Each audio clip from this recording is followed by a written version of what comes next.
ขั้นที่2เป็นเทคานดูสิมั่งมาเลิกเล่น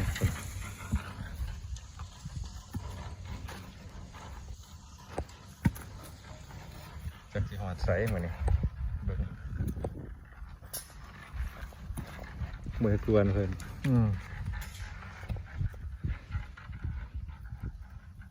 เป็นเวียกดีเขาเจ้าเฟ้เบิ่งนี่ได้หอดนี้นะเฮา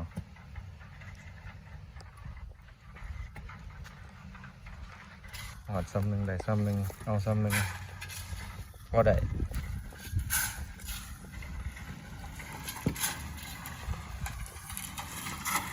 เป็นแม่ตัวพ่อเขาจะให้เบียร์มาขัดขัดหน่วยลงนี่เสด็จหน่วยลงนี่เสด็จ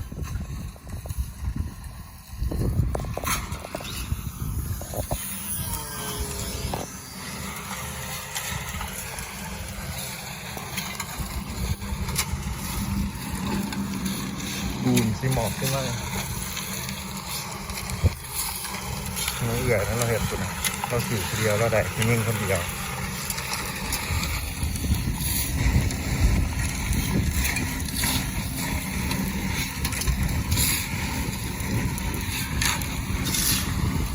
หอดได้เลยเบิ่ง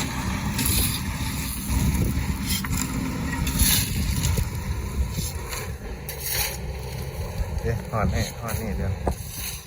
เนาะทำอีกก่อนนาทีหนึ่ง2 นาที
progress ของเงินมือที่2บ่3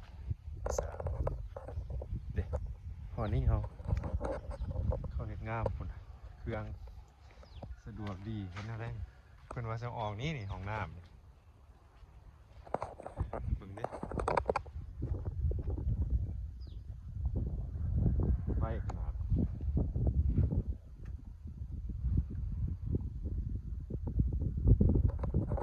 ซ้ำนี่เดียวนี่ซ้ำนี่นึงนี่เด้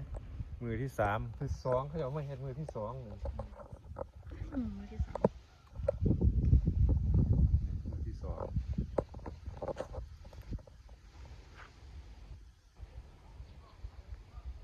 เฮ็ดไว้เด้อเขาเฮ็ดเจ้าเฮ็ดไว้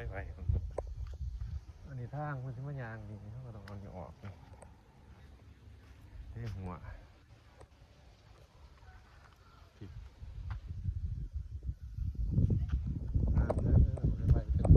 สี่เหลี่ยมเลยแหละนี่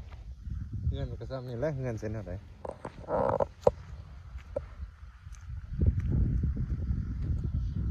ดินทรายมาถอกพี่อีกตะเวนเพิ่มจะลงดินใส่ตะเวนเห็นบ่บ่เห็นซ้ำไอ้ยตะเวนกูบ่เห็นว่ะในกล่องบ่เห็นตะเวน anyways it's there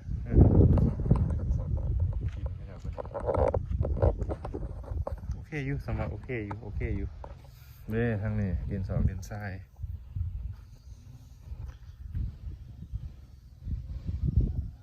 ก็คือขากแท้เอาเฮ็ดเฮือนนั่นนี่ขึ้นเลยก็แฮงดีที่นี่แล้วป้านนี่นะเห็นตะเวนตัวนี้นะว่าอัดดีอยู่บ่มีหยังหรอกแม่นนี่เด้จะซ้ำนี่โอเคมีแต่มาดูดนี่แหละพวกคนต้องดูดนี่ออกเสร็จแล้วได้นี่ก็ลองเบิ่งห้องน้ำผู้ข่อยพอจักได้อีพุ่นที่เราเขาจะเฮ็ดใส่หันอยากเอาลงมาพี่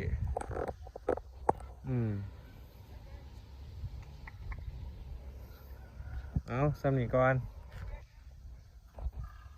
หินศอกหินทราย